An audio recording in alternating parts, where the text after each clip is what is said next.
누구나 사람을 안다라고 할 때에 그 사람에 대한 안은 친밀도에 따라 몇 단계로 나뉘어진다라는 생각이 있습니다. 첫 번째 단계는 그 사람이 함께 그 사람이 누구라는 것, 또 그 사람이 존재한다는 사실을 아는 것입니다. 예를 들어서 유명한 연예인이 있습니다. 그 사람이 누구라는 것 우리가 잘 압니다. 그 사람이 어느 지역 출신인지 그것도 알 수 있습니다. 문제는 그 사람이 나를 모릅니다. 나 역시 그 사람을 모릅니다. 어느 날 그 사람이 내 앞에 있다 그러면 굉장히 당황스러울 것입니다. 두 번째 단계는 서로 얼굴을 아는 정도, 안면을 아는 정도, 그래서 서로 만나면 가볍게 인사하는 정도의 관계의 사람들이 있습니다. 우리 주변에 그런 분들 참 많습니다. 서로 얼굴을 알고 아파트에 엘리베이터를 보면서 타면서 또 이렇게 우리 동 사람이시구나, 그 정도를 아는 관계입니다. 직장에서 그런 분들은 많습니다. 서로 어느 부서에 누군 것 그 정도를 압니다. 서로 만나면 그냥 가볍게 인사할 정도의 관계입니다. 학교에서도 그런 관계를 맺은 그런 분들이 있습니다. 교회에서도 사실 이런 관계가 많습니다. 그냥 얼굴 보고 아는 정도, 집사님이시구나, 누구누구 권사님이시구나, 이 정도의 관계입니다. 그런데 이런 정도의 관계, 이 정도의 친밀감을 가운데 내가 좀 깊이 고민하는 문제, 이것을 나누기는 쉽지가 않습니다. 내 안에 있는 속 깊은 이야기 함께 하기는 좀 어렵습니다. 내가 무엇을 부탁하는 것 어색하고 껄끄러운 그런 관계입니다. 마지막 관계는 아주 친밀한 관계, 충분히 친밀한 관계를 통해서 알아가는 단계, 그런 분들이 있습니다.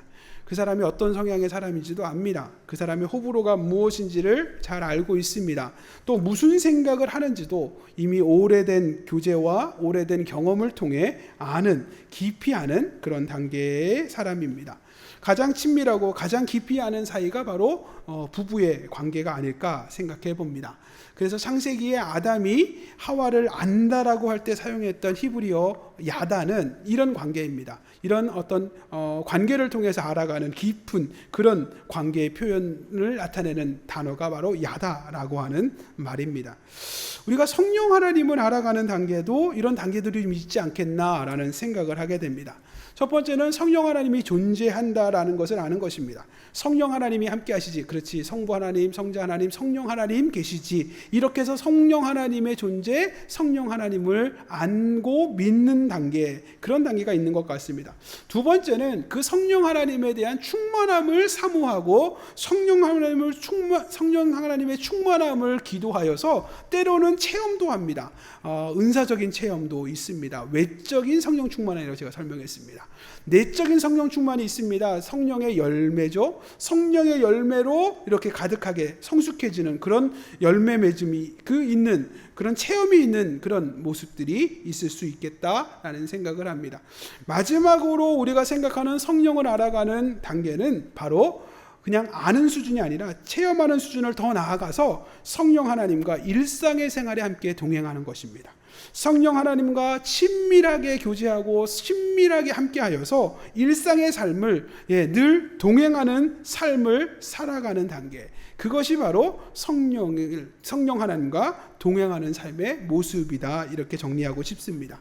그렇습니다. 우리 그리스도인들은 성령 하나님과 동행하는 삶을 사모해야 합니다. 성령 하나님과 동행하는 삶을 살아가야 합니다. 왜요? 우리가 이 땅을 살아갈 때에 너무도 많은 영적인 싸움들이 있습니다. 세상과의 싸움도 있고요, 물질과의 싸움도 있고요, 또 혹은 여러 가지 문제와의 싸움도 있습니다. 내 안에 욕심과의 싸움도 있습니다. 여러 가지 유혹들도 있습니다. 그렇기 때문에 성령 하나님과 동행하며 성령 하나님의 도우심을 힘입을 때 그 싸움을 승리할 수 있습니다. 성령 하나님과 함께하고 성령 하나님의 힘을 입을 때에 우리 안에 승리가 있습니다. 우리 안에 승리와 회복이 있습니다. 성령 하나님과 동행할 때에 우리 안에 부흥이 일어납니다. 성령 하나님과 동행하는 교회 부흥하게 되어 있습니다. 성령 하나님과 동행하는 가정 부흥하게 되어 있습니다. 성령 하나님과 동행하는 자녀 주께서 책임져 주십니다. 할렐루야. 우리가 그러기에 성령 하나님과의 동행을 사모해야 합니다. 성령 하나님과 동행, 성령님과의 동행에 대하여서 가장 쉬운 표현은 남자 여자가 만나서 연애하는 것과 굉장히 비슷합니다.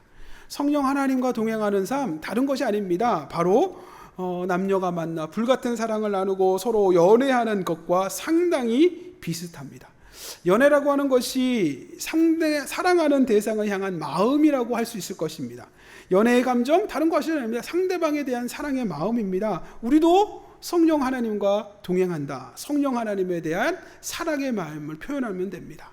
사랑하는 여인이 서로를 향한 마음을 표현하는 것처럼 우리가 성령 하나님과 서로 사랑하는 마음들을 표현하고 성령 하나님과 교제하며 함께 인생의 삶을 걸어가는 것, 그것이 바로 성령 하나님과 동행하는 것입니다. 그렇습니다. 성령 하나님과 동행하는 삶이 연애하는 삶과 비슷하다. 다른 이유가 없어요. 연애는요, 상대방이 필요합니다. 신앙생활도 마찬가지입니다. 우리가 신앙생활을 하게 되면 예수 그리스도를 구주로 영접하는 순간 우리 안에 새로운 관계가 회복됩니다. 새로운 관계가 시작됩니다. 그것은 바로 성령님과의 관계가 시작된다는 겁니다. 고린도전서 12장 3절에 이런 말씀이 있어요. 고린도전서 12장 3절 한번 읽어볼까요? 고린도전서 12장 3절 한번 읽어보겠습니다. 읽겠습니다. 시작.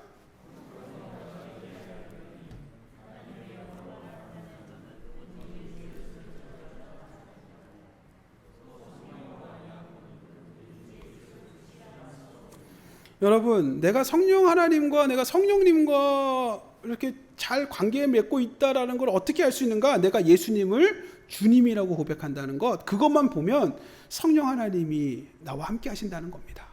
성경에 이렇게 돼 있어요. 예수를 주라고 할 수 있는 건 뭐예요? 성령이 아니고서는 절대 안 된다는 거예요. 성령 하나님이 아니고서는 예수님을 주님이라고 고백할 수 없다는 거예요. 그렇습니다. 우리가 예수님을 믿는 순간 우리 모든 성도에게 선물이 주어집니다. 바로 성령님이 내 안에 계시는 겁니다. 그래서 성령의 내주하심, 이런 표현입니다. 성령이 내 안에 계시는 그런 상황을 선물로 허락하여 주시는 겁니다. 예전에 아주 큰 반항을 일으켰던 드라마가 있어요. 파리의 여인, 파리의 연인, 파리의 연인. 거기에 유명한 대사가 있죠. 내 안에 너 있다. 이 배우가요, 이 대사를 보고 손발이 오그라져서 이런 대사가 다 있나 그랬다는 거예요. 이건 무슨 뭘 잘못 썼나 그랬다는 거예요. 말이 이게 어법도 안 맞고 그랬다는 거예요. 그런데 웬걸 이 대사가 명대사가 돼서 전국의 모든 아줌마와 우리 귀한 자매님들이 다 마음에 내 안에 너 있다, 이 말을 품었다는 거예요. 이 말이 딱 정확합니다. 성령 하나님께서 우리와 함께 하십니다. 그 성령의 내주하심이에요. 그래서 사도 바울은 이렇게 얘기해요. 고린도전서 3장 16절 한번 읽겠습니다. 고린도전서 3장 16절, 전서 3장 16절 한번 읽어볼까요? 읽겠습니다. 시작.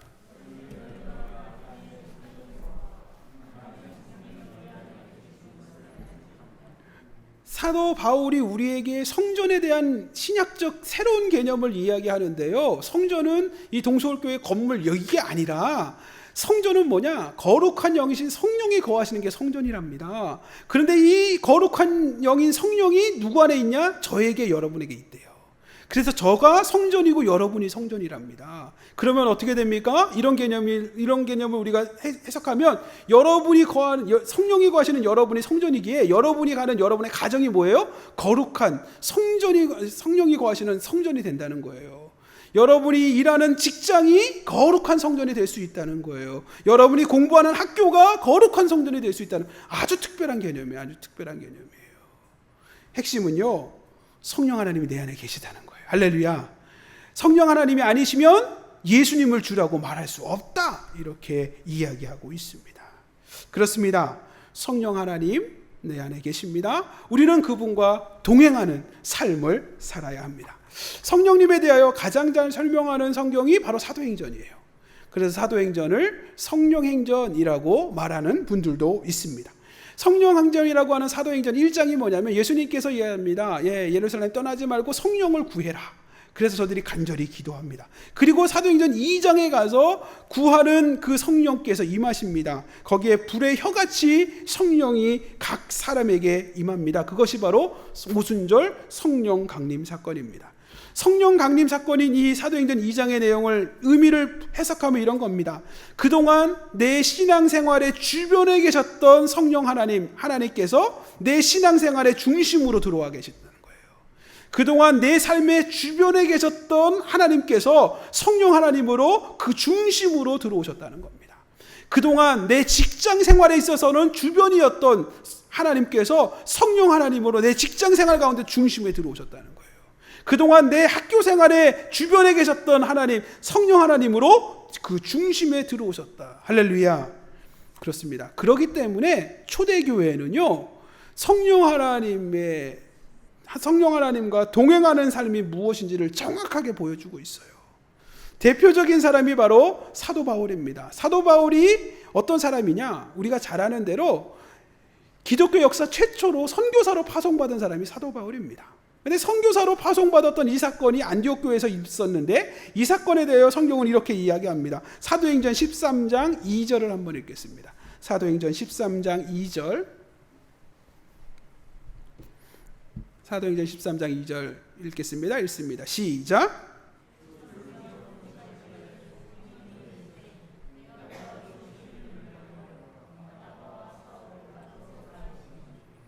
거기에 보면 이렇게 되어 있습니다. 바나바와 사울을 선교사로 파송하기 위해 따로 세웠다라고 얘기했는데, 여기에 이런 표현이 있어요.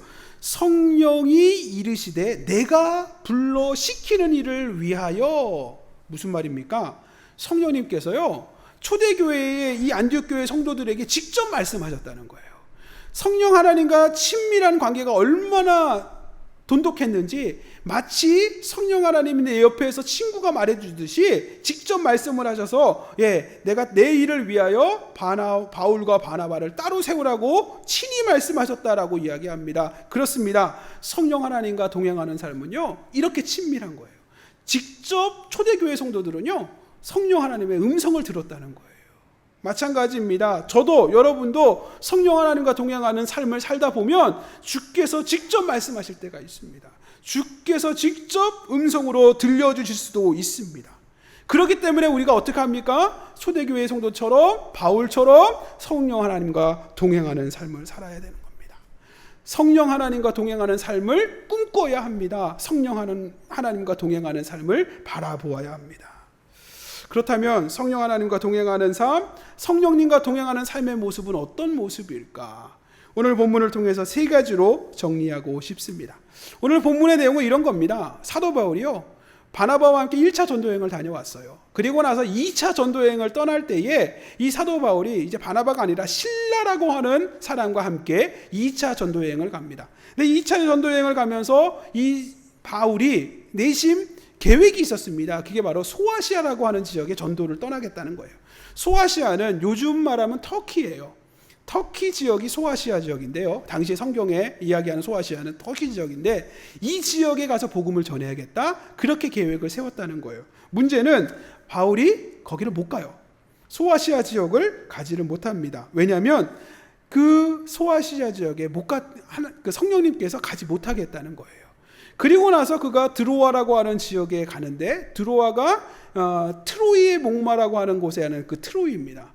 그 드로아라고 하는 지역에서 그가 꿈을 꿉니다. 환상을 봅니다. 그 환상이 바로 마게도냐 사람이 나타나서, 마게도냐 사람에서 와서 우리를 좀 도와주십시오 라고 하는 환상이에요.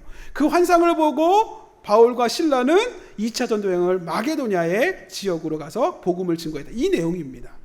이 내용을 통해서 바울의 여정이, 복음 전도의 여정이 성령님과 얼마나 친밀한 동행함과 성령님을 통해서 얼마나 특별한 동행의 모습을 보여주는지 우리에게 말씀하고 있습니다.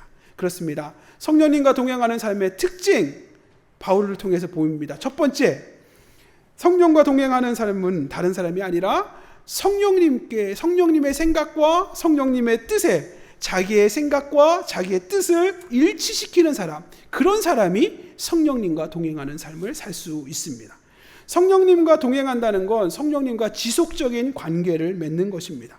지속적인 관계를 유지하는데 제일 중요한 게 뭐냐? 생각이 같아야 돼요.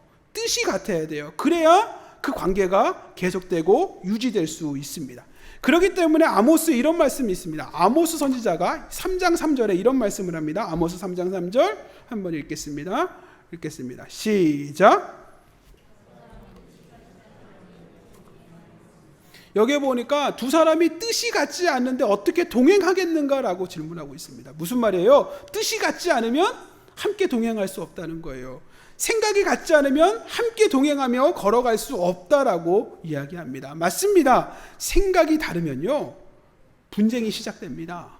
뜻이 다르면요, 갈등이 시작되게 되어 있습니다. 그래서 동행하는 삶이라고 하는 건 다른 것이 아닙니다. 생각과 뜻이 하나가 되는 겁니다. 생각과 뜻이 하나가 될 때에 동행할 수 있는 선행 조건이 갖추어지는 것입니다. 제가 성령님과 동행하는 것이 연애하는 것과 비슷하다라고 말씀드렸어요. 연애하면 너무 좋은 거죠. 연애하는 시간 즐겁고 행복한 시간입니다. 근데 기쁘고 행복한 시간만인 것이냐? 그렇지는 않습니다. 연애하는 것도 상당히 많은 에너지를 소비하게 되어 있습니다. 심리적으로 또 육체적으로 고달픈 시간이 여러 번 있을 수 있습니다. 왜냐하면 성인이 만납니다. 다 자란 남녀가 만나서 서로 다른 생각, 서로 다른 뜻을 가지고 있는 두 청춘 남녀가 함께 하기 위해서 그 뜻을, 서로 다른 뜻을 하나로 맞추고 서로 다른 생각을 하나로 만들어 가는 것이 연애이기 때문에 그렇습니다. 그렇기 때문에 사실은 연애하는 것이 늘 행복하고 늘 기쁘지는 않은 것입니다. 연애하다가 나중에 결정을 해가지고 결혼을 할 수 있습니다. 근데 결혼하는 순간 여러분 지옥문이 열리는 겁니다. 생각이 다른데 완전히 다르게 자랐던 사람이, 완전히 다른 생각과 다른 뜻을 가지고 살았던 두 성인이 결혼을 하여 한 가정에서, 한 공간에서 살아갑니다. 뜻을 같이 하고 생각을 일치시키는 거, 이거 보통 문제가 아닙니다. 그렇기 때문에 결혼하면 갈등의 지옥문이 열리고, 또 어떻게 보면 부부간의 싸움의 지옥문이 열릴 수도 있다는 겁니다. 어떤 분이 이렇게 얘기했답니다. 결혼은요, 결핍의 산물이라고. 결혼이 결핍의 산물이라는 건 뭐냐면, 왜 결혼하냐? 판단력이 결핍돼 가지고 결혼하는 거래요. 판단력이 떨어져 가지고, 판단력이 결핍돼서 결혼합니다. 그럼 이혼은 왜 하느냐? 이혼을 하는 이유는요, 인내심의 결핍 때문에 이혼을 하는 겁니다. 참아내지 못하는 겁니다. 참아내는 그런 인내심이 부족해서 결핍돼서 이혼합니다. 또 재혼을 하는 분들이 있어요. 재혼은 왜 하느냐? 재혼은 기억력의 결핍이라고 이야기합니다. 기억력이 떨어져가지고 다시 그때 그 결혼 생활에 그 힘든 걸 잊어버려서 다시 결혼을 한다는 거예요. 어떻게 보면 이 우스갯소리지만 굉장히 의미가 있는 말인 것 같습니다. 여러분, 어쩌면 여러분이 판단력 떨어져서 결혼해서 그렇게 사시는 거예요. 여러분, 그럴 수 있다는 거예요. 그러나 중요한 건 뭐입니까? 우리가 하나님께서 이 여인과 이 남자가 만나게 한 것, 뜻하는 뜻이 있어요. 우리는 뭐예요? 맞춰가며 사는 거예요. 생각과 뜻을 하나로 일치해 가도록 서로 노력하며 살아가는 겁니다. 성령님과 뜻이 다를 수 있다는 게 문제입니다. 우리가 성령님과 동행할 때에 성령님의 뜻과 내 뜻이 다를 수 있다는 게 문제입니다. 성령님의 생각과 내 생각이 다를 수 있다는 게 문제입니다. 중요한 것은 이 문제를 해결하지 않으면 성령 하나님과 동행할 수 없습니다. 마치 남녀가 만나 연애를 할 때에도 그 좋은 감정에서도 갈등이 생기고, 그 좋은 결정을 통해서 결혼을 했는데 그 갈등과 싸움과 분쟁이 계속되어지는 이유가 뭐예요? 생각을 일치시키고 뜻을 일치시키는 게 그렇게 어렵다는 거예요. 그런데 성령 하나님과 뜻이 다르다면, 성령 하나님과 내 생각이 다르다면 이것을 일으키기 얼마나 어려운 문제입니까? 그런데 사도 바울은 우리에게 이 문제의 해답을 보여주고 있습니다. 성령님의 생각과 성령님의 뜻이 내 생각과 내 뜻과 다르다고 할 때에 우리가 어떻게 해야 되는가? 어떻게 해야 성령님과 동행할 수 있는가? 사도 바울은 정확한 해답을 우리에게 보여주고 있습니다. 바로 뭐냐? 성령님의 뜻에 내 뜻을 맞추는 겁니다. 성령님의 생각에 내 생각을 맞추는 겁니다. 성령님의 계획에 내 계획을 맞추는 겁니다. 성령님의 비전에 내 비전을 맞추는 겁니다. 그것을 우리는 믿음이라고 이야기하고 그것을 순종이라고 이야기하는 겁니다. 놀라운 건요, 사도 바울이 그렇게 했다는 거예요. 그러기에 성령님과 동행하는 삶을 살 수 있었다는 것입니다. 사도 바울은 자기의 의지를 성령님의 의지에 맞췄습니다. 자기의 계획을 성령님의 계획에 맞추었습니다. 그렇습니다. 그러기에 사도 바울은 성령의 사람이 될 수 있었습니다. 사도 바울이 오늘 말씀드렸지만 사실은 2차 전도 여행의 계획은요, 소아시였다고 이야기합니다. 오늘 본문 사도행전 16장 7절을 읽겠습니다. 사도행전 16장 7절을 읽겠습니다. 7절 읽습니다. 시작.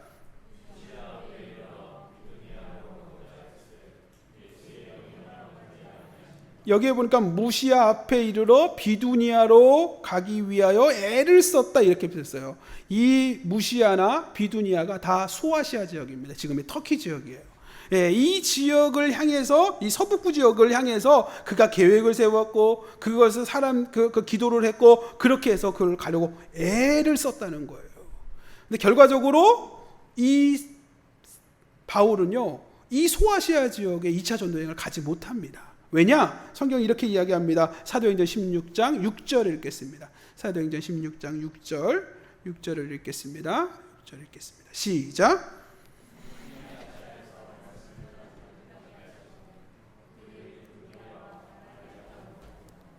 그렇습니다. 여기 보니까 성령님께서 뭐라 그래요? 아시아, 여기 소아시아죠. 말씀을 전하는 것, 저 복음을 전거하는 것을 못하게 하셨다는 거예요. 무슨 말입니까? 성령님이 못하게 하셨다는 거예요.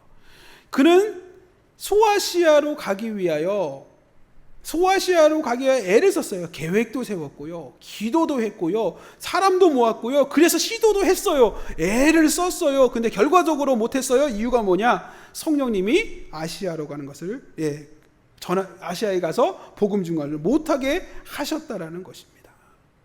여기에서 사도 바울이 성령님과 동행하는 모습의 모델을 우리에게 보여주고 있습니다. 내 계획이 이건데요. 내 계획이 이거고 내 방법이 이거고요. 내 생각이 이건데요. 하나님의 생각, 성령님의 생각 이런 거란 겁니다. 성령님의 방법이 이거랍니다. 그러면 우리가 어떻게 해요? 성령님의 생각에 내 생각을 맞추는 거예요. 성령님의 계획에 내 계획을 맞추는 거예요. 성령님의 꿈과 비전에 내 꿈과 비전을 맞추는 거예요. 그것이 성령님과 동행하는 비결이에요. 그런데 어리석은 성도가 있어요. 어떻게 합니까? 내 계획에 성령님의 생각을 자꾸 맞추려고 하는 거예요. 내가 원하는 방법에 성령님의 방법을 갖다 끌어다가 자꾸 맞추려고 하는 거예요. 그것이 성령님과 동행하는 것을 방해하는 거예요. 저와 여러분이 진짜 성령님과 동행하는 삶을 살고 싶다면 바울을 통해서 배웁시다. 내 방법이 아닙니다. 내 계획이 아닙니다. 내 경험이 아닙니다. 성령님의 방법, 성령님의 계획, 성령님의 경험을 나의 것이 그것에 맞춰지는 그런 믿음의 모습이 있었으면 좋겠습니다. 그래서 그것을 순종이라고 말씀드렸어요. 그렇게 순종합시다. 성령님의 뜻에 순종하는 우리들 되었으면 좋겠습니다. 성령님의 계획에 순종하는 저와 여러분 되시길 축복합니다. 그렇게 될 때 우리는 성령 하나님과 친밀한 교제, 동행하는 삶을 살아갈 수 있습니다. 두 번째, 성령님과 동행하는 사람들의 특징이 있습니다. 그것은요, 성령 하나님을 향하여 영적인 예민함을 가지고 있는 것입니다. 연애를 하면서 진짜 중요한 것이 뭘까? 다른 것이 아닙니다. 사랑하는 남자가 하는 말의 진짜 의도와 사랑하는 여자가 하는 진짜 생각이 무엇인지를 캐치하는 거예요. 연애를 하다 보면 그런 게 굉장히 예민해지는 거예요. 그래야지 그 관계가 계속 유지되니까. 사랑하는 남자가 쿵하고 이야기하면 짝하고 그걸 반응해 줘야 되는 거예요. 사랑하는 여인이 뭐라고 말하는 것에 대하여 그것을 쉽게 캐치해 낼 수 있어야 합니다. 그러기 위해서는요, 신경이 곤두서는 거예요. 모든 관심이 그 여인의 말에, 그 남자의 표정에 주파수를 맞추는 것입니다. 그래야지 그 관계가, 그 연애의 이 동행하는 관계가 계속될 수 있습니다. 성령님과의 관계도 마찬가지라는 거예요. 우리가 신경을 예민하게, 영적인 안테나를 예민하게 세워야 합니다. 사도 바울은 성령 하나님께서 가지 못하게 하신다는 것을 바로 캐치했어요. 그래서 여기에 보면 이렇게 되어 있습니다. 사도행전 16장 7절 다시 한번 읽겠습니다. 사도행전 16장 7절 다시 한번 읽겠습니다. 사도행전 16장 7절을 읽겠습니다. 7절 읽습니다. 시작.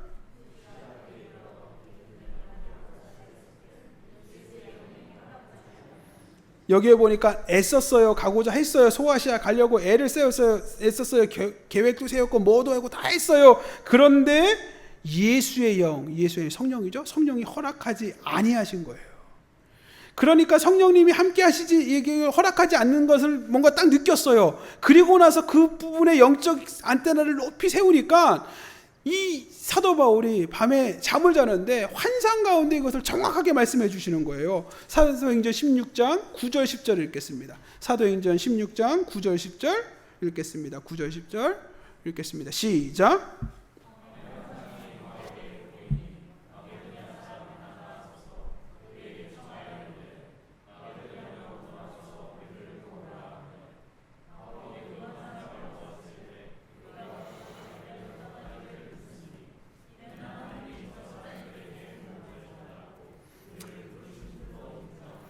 그렇습니다. 이게 바로 마게도냐 환상이에요. 사도행전에 나오는 사도 바울이 경험한 마게도냐 환상, 다른 것이 아니라 그가 밤에 잠을 잤겠죠. 잠을 자는데 꿈인지 환상 가운데 바울이 뭘 봤는데 한 사람, 모르는 사람이 마게도냐 사람이 나타나가지고 이야기합니다. 와서 나를 좀 도와달라고, 와서 우리를 좀 도와달라고 하는 환상을 봅니다. 그때 바울이 그 환상을 봤을 때 뭐라 그랬냐? 갑자기 그의 마음이 확 달라진 거야. 이게 성령님의 메시지구나, 이게 성령님의 뜻이구나, 이게 성령님의 계획이니까. 그러니까 이가 어떻게 합니까? 우리가 곧 마게도냐로 떠나기를 힘쓰니, 이렇게 되어 있어요.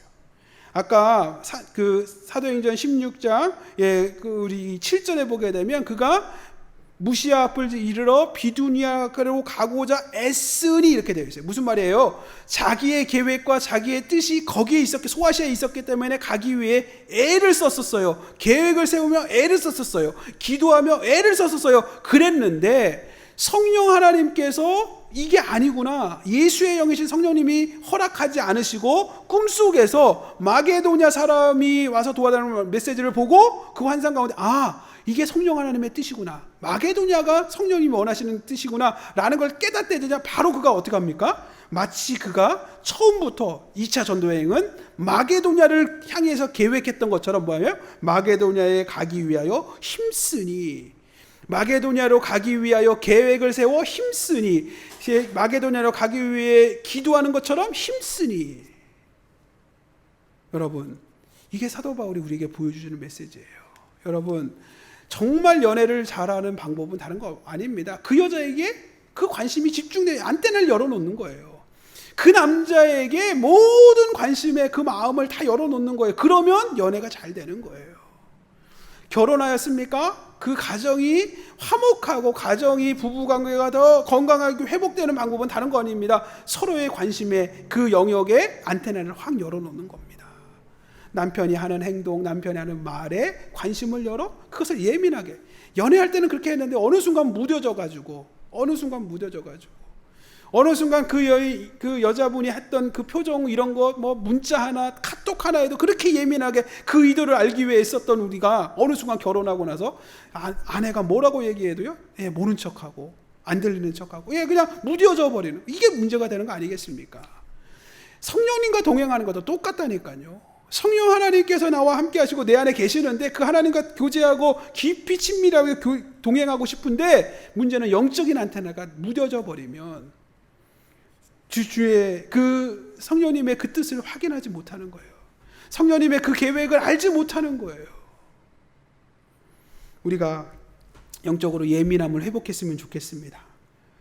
주님께서 우리에게, 성령님께서 우리에게 주시는 메시지를 놓치지 않는 저와 여러분 되었으면 좋겠습니다. 때로는 설교를 듣는 가운데 여러분 마음 가운데 탁 뭐가 오시는 그런 부분들이 있어요. 내 마음에게 주님께서 주시는 말씀이구나. 성령님이 나에게 하시는 말씀이구나. 때로는 여러분 성경을 읽다가 탁 그런 게 느껴질 때가 있습니다. 이 구절이 확 와닿기도 하고 이 구절의 마음이 탁 녹아내리는 부분이 있습니다. 성령님께서 여러분에게 주시는 메시지일 수 있습니다. 때로는 여러분 신앙생활을 함께하는 집사님과 대화하고 있는데 갑자기 그 대화 속에서 갑자기 나에게 주시는 메시지가 있을 수 있어요. 권사님과 함께 대화하는데 권사님의 대화 속에서 전화통화하는 동안 나에게 주시는 메시지가 있을 수 있어요. 할렐루야. 그것을 캐치해낼 수 있어야 돼요. 누구처럼? 사도 바울처럼. 사도 바울이 예수의 영인 성령님께서 허락하지 않은 것을 딱 깨닫고요, 그가 환상 가운데 주시는 메시지를 딱 붙들고요, 그가 이야기합니다. 자기는 소아시아를 가기 위해 애썼던 사람이 그건 다 내려놓고요, 마치 마게도냐를 가기 위해 힘쓰는 사람이 되더라는 거예요. 자기가 마게도냐가 자기의 계획이었던 것처럼, 마게도냐가 자기의 꿈이었던 것처럼, 마게도냐가 자기의 비전이었던 것처럼 그가 그렇게 힘쓰는 사람이 되더라는 거예요. 영어로 성령을 홀리 스피릿이라고 단어를 씁니다. 홀리 스피릿은 뭐예요? 거룩한 영이라는 거예요. 거룩한 영이기 때문에 내 안에 계시는 겁니다. 거룩한 영이시기 때문에 여러분 안에 계시는 겁니다. 할렐루야. 문제는요, 거룩한 그 영이 내 안에 계속 동행하고 교제하기 위해서는요, 내가 그분을, 거룩하신 영인 그분을 받을 수 있는 거룩함이 있어야 된다는 거예요. 그래서 요한복음에 보게 되면 성령님에 대해서 많은 말씀을 하는데요, 요한복음 16장 8절에 보면 이렇게 해서 성령이 내 안에 오셔서 뭘 하게 하냐? 죄를 깨닫게 하신대요. 성령이 와서 죄에 대하여 말하게 되고요, 의로움에 대하여 말씀하시고요, 심판에 대해서 말씀하시고요, 세상을 책망하심에 대하여 말씀하신다. 할렐루야. 저와 여러분이 성령 하나님, 거룩한 영이신 홀리 스피릿 대신 성령 하나님이 내 안에 계시기에 죄에 대하여 예민하게 반응하는 겁니다. 평소 같으면 상관없는데 성령님을 의식하고 성령님의 함께 하시는 삶에 대하여 고민하면 죄에 대해 예민해질 수밖에 없어요. 그렇습니다. 그런 면에서 성령님과 동행하는 사람과 비슷한 표현, 성령님을 의식하며 살자. 의식하며 살자. 저희 교회 그 봉고 스타렉스에는요, 그 동서울교회 마크가 없어요. 동서울교회 마크가 없습니다. 왜냐하면 운전을 하다 보면 가끔 불법 유턴도 좀 해야 되고요, 뭐 이렇게 좀 과속도 좀 하게 되거든요. 그런데 여기 동서울교회 마크가 탁 붙어 있으면 이게 굉장히 좀 찔리는 거예요. 그래서 제가 아예 붙이지 말자. 붙이지 말고 아예 그냥 하자. 모른 척하고 다니자. 그랬더니 제일 좋아하는 분이 우리 전사님들이에요. 예, 이게 안 붙어 있어서 너무 좋대요. 예, 왜냐하면 하다가 운전하다 보면 조금 이렇게 유두리 있게 운전을 좀 해야 되는 상황이 벌어지는데, 문제는 이게 동서울교회 마크가 붙어서 이게 자꾸 걸리는 거예요. 저도 운전하다가 보면 이제 이렇게 유턴하면 안 되는 곳에서 이렇게 이렇게 하거든요. 할 때가 있어요. 그런데 잘 안 할 때는 언제냐면 우리 교회 성도님 타시거나 아이들 타 있을 때 성령님은 의식이 안 되는데 그 애들은 의식이 돼요. 그래서 그때는 거기 딱 맞춰가지고 조금 늦게 가더라도 안전 이렇게 지켜서 운전하려고 하는 것 같습니다. 저는 이것이 굉장히 의미가 있다고 생각해요. 여러분 성령 하나님이 내주하고 계시다는 걸 의식하고 살면요, 여러분 직장에서도 여러분 그렇게 자유롭지 못합니다. 뭔가 꺼리끼는 부분이 있다면 쉽게 할 수 없습니다. 왜요? 그분이 오시면 죄에 대하여, 의로움에 대하여, 심판에 대하여, 세상의 책망함에 대하여 우리에게 말씀하시기 때문에. 뿐만 아니라 우리가 내적 성령 충만함의 열매라고 하는 성령의 열매들이 뭡니까? 사랑하고 희락하고 화평하며 오래 참고 자비하고 양성과 충성과 온유와 절제의 이 9가지 열매는 우리의 내면을 성숙하게 만드는 겁니다. 우리의 내면의 성품이 건강해지게 만드는 겁니다. 그것이 성령님이 함께 하시는 저와 여러분의 모습입니다. 그렇습니다. 성령님 동행하는 삶은요, 영적으로 예민한 삶을 사는 거예요. 거룩한 영이신 성령님이 내 안에 계시기 때문에 더 사랑하려고 하고, 더 인내하고 오래 참으려고 하고, 더 자비로운 마음을 가지고 살고, 충성된 모습으로 살며 더 온유한 모습으로 살아가고, 또 다 할 수 있지만 절제하는 삶의 모습을 보여주고, 할렐루야, 우리가 그렇게 사는 겁니다. 그것이 영적으로 예민한 저와 여러분의 모습입니다. 성령 하나님과 동행하는 삶을 살고 싶으십니까? 영적으로 예민해지셨으면 좋겠습니다. 그 예민함을 회복하는 저와 여러분 되었으면 좋겠습니다. 하나님의 말씀을 들을 때에, 혹은 하나님 성경 말씀을 읽을 때에, 대화 가운데서 혹은 여러 가지 메시지를 들을 때에 성령께서 내게 딱 깨닫게 하시는 그 부분을 믿음으로 캐치할 수 있는 예민함이 있었으면 좋겠습니다. 거룩한 영이신 성령님이 내 안에 계시기 때문에 좀 죄책감 느끼는 거 하지 않으셨으면 좋겠어요. 뭔가 꺼리끼는 거 하지 않으셨으면 좋겠어요. 뭔가 내가 성령님과 함께하는 사람으로서 이거 부적절한 단어 사용하지 않으셨으면 좋겠어요. 부적절한 언어 생활 하지 않으셨으면 좋겠어요. 그것이 성령님과 동행하는 삶의 모습입니다. 저와 여러분의 한 주간, 또 우리의 삶이 그렇게 성령님과 동행하여 성숙한 삶, 거룩한 삶 살아가는 저와 여러분 되시길 주님의 축복하겠습니다. 세 번째 성령님과 함께하는 삶은요, 다른 것이 아니라 예수님께 더욱 집중하는 삶을 살게 되어 있습니다. 사도 바울은 이 성령님에 대해서 이런 표현을 합니다. 사도행전 16장 7절 본문을 다시 한번 읽어볼게요. 사도행전 16장 7절을 읽겠습니다. 7절 다시 한번 읽어볼까요? 읽겠습니다. 시작.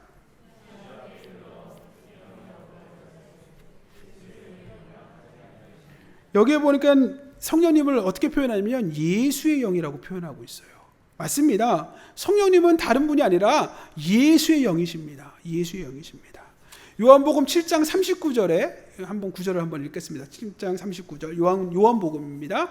요한복음 7장 39절 읽겠습니다. 한번 읽어볼까요? 읽겠습니다. 시작.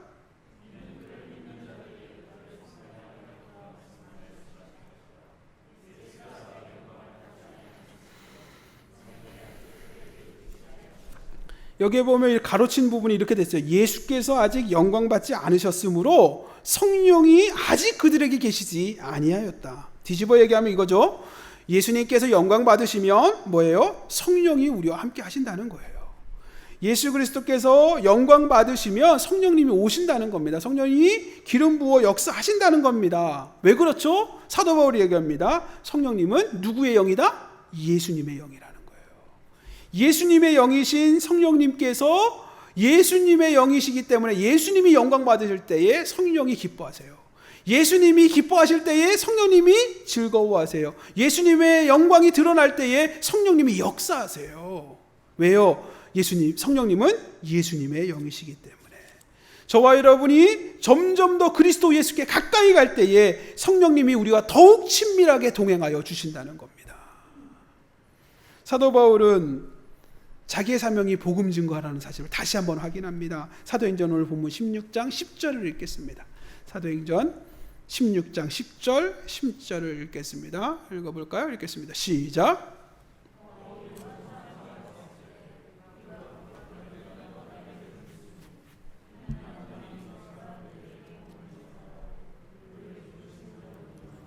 그렇습니다. 바울이 환상을 봤어요. 성령님이 보게 하신 환상이다. 알게 됐다는 거예요. 그래서 결정한 게 뭡니까? 내가 마게도냐 사람에게 복음을 증거하는 것이 성령님의 뜻이구나.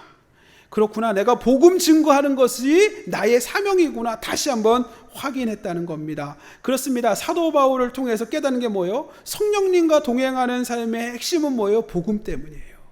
성령님과 친밀히 동행하는 이유가 뭐예요? 복음 때문이에요. 성령 하나님과 예민하게 영적인 안테나를 세워야 되는 이유가 뭐예요? 복음 때문이에요. 그럼 복음이 뭡니까? 복음은 예수 그리스도예요.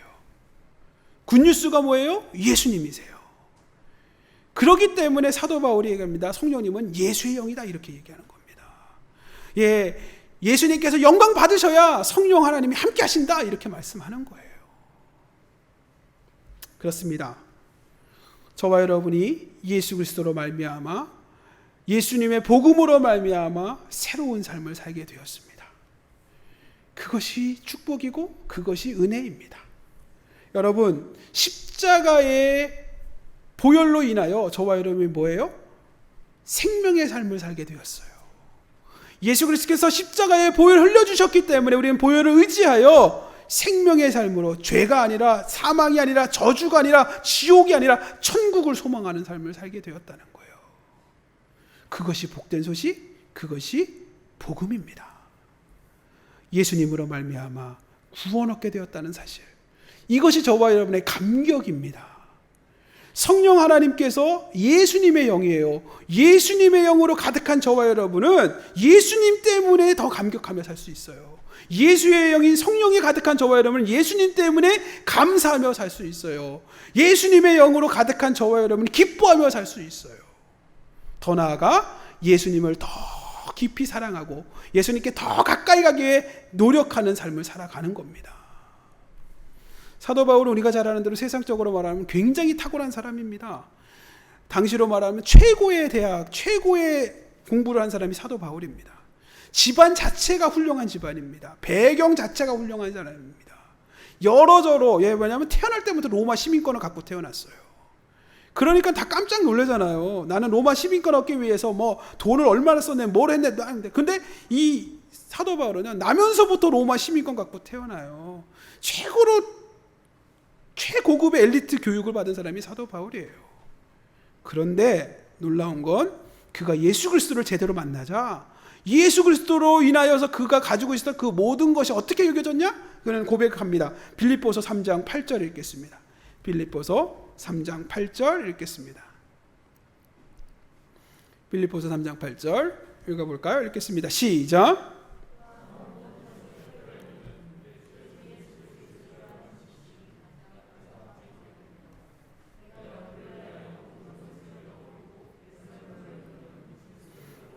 여기에 이렇게 되어 있습니다. 자기가 가진 모든 것, 자기가 누렸던 그 모든 학벌, 그 모든 가정적 배경 그 힘, 또 권력, 또 그가 가지고 있었던 모든 물질, 그가 있었던 그 모든 것이 세상 가운데 있을 때는 다 그게 대단하다고 생각했던 거예요. 그런데 알고 보니까 예수님을 알아가는, 그리스도 예수를 알아가는 지식이 깊어지면 깊어질수록, 예수님을 깊이 알아가면 알아갈수록 깨닫는 게 뭐예요? 아, 그게 마치 배설물같이 여겨지는구나, 쓰레기같이 여겨지는구나.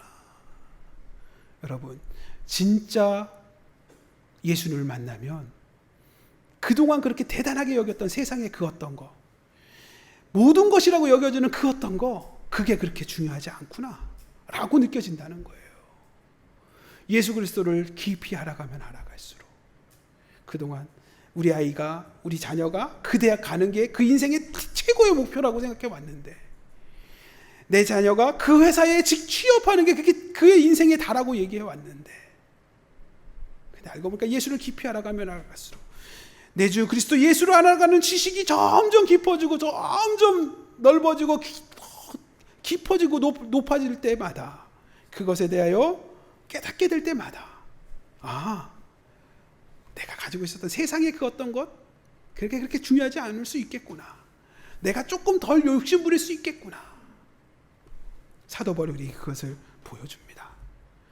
정말 예수의 영이신 성령님과 동행하는 삶을 살게 되면 우리는 더 예수님을 깊이 알아가는 삶을 살아갈 수 있습니다. 더 나아가서 더 친밀히 성령님과 동행하는 방법은요, 더 예수의 복음에 집중하는 겁니다. 예수의 복음을 더 깊이 묵상하는 겁니다. 십자가의 은혜가 무엇인지 다시 묵상합니다. 십자가로 인하여 구원 얻은 내 삶이 얼마나 감격스러운지 다시 묵상합니다. 십자가의 복음 앞에 다시 한번 내 모습을 비춰봅니다. 그러면 성령님께서 내게 깨닫게 하십니다. 세상이 줄 수 없는 평안함을 허락하여 주십니다. 할렐루야. 그렇기 때문에 복음을 더 깊이, 예수 그리스도를 더 깊이 알아가면 알아갈수록 저와 여러분은 성령님과 동행할 수 있습니다. 성령님의 뜻에 내 뜻을 맞추는 것이 어렵지 않습니다. 성령님의 계획에, 성령님의 꿈과 비전에 내 계획을, 내 꿈과 비전을 맞추는 게 억울하지 않습니다. 기쁨으로 그 일을 할 수 있습니다. 예수님을 더 깊이 알아가고 예수 십자가의 복음에 더 감격하게 되면 한 주를 살아가면서 직장에서도, 아, 이곳에서 하나님의 뜻이 무엇이지? 이곳에서 또 나에게 주시는 영적인 의미가 무엇인지 예민한 영적 안테나를 열어가고 피곤하지 않습니다. 아, 귀찮지 않습니다. 그것이 기쁨입니다. 가정 안에서 남편과의 관계 속에서, 아내와의 관계 속에서, 자녀와의 관계 속에서 이렇게 주의 뜻을 생각하면서 성숙해지게 반응하고 성숙하게 말하게 하는 거, 아, 나 손해보는 것 같아, 나 억울하대, 이런 마음 없습니다. 주께서 성령, 예수의 영이신 성령이 우리를 그것을 편안하게 하게 하시는 거예요. 그렇기 때문에 저와 여러분, 예수를 깊이 알아가는 한 주간 되었으면 좋겠습니다. 예수 십자가의 복음을 다시 한번 묵상하는 한 주간 되셨으면 좋겠습니다. 예수 십자가의 복음 안에, 예수 십자가의 그 구원의 감격 안에 회복이 일어나는 한 주간 되시길 주님의 축복합니다. 성령님께서 우리에게 그 마음을 주실 겁니다. 성령으로 함께 동행하는 삶의 기쁨과 성령으로 함께하는 삶의 은혜와 승리를, 회복을 우리에게 허락하여 주실 줄로 믿습니다. 구약의 요엘 선지자가 이렇게 말합니다. 성령님이 부어지면 우리에게, 우리 자녀에게, 우리의 삶에 꿈과 이상과 환상이 새로워진다, 이렇게 말씀하고 있습니다. 요엘서 2장 28절 읽겠습니다. 요엘서 2장 28절 읽겠습니다. 요에서 2장 28절 읽겠습니다. 읽습니다. 시작.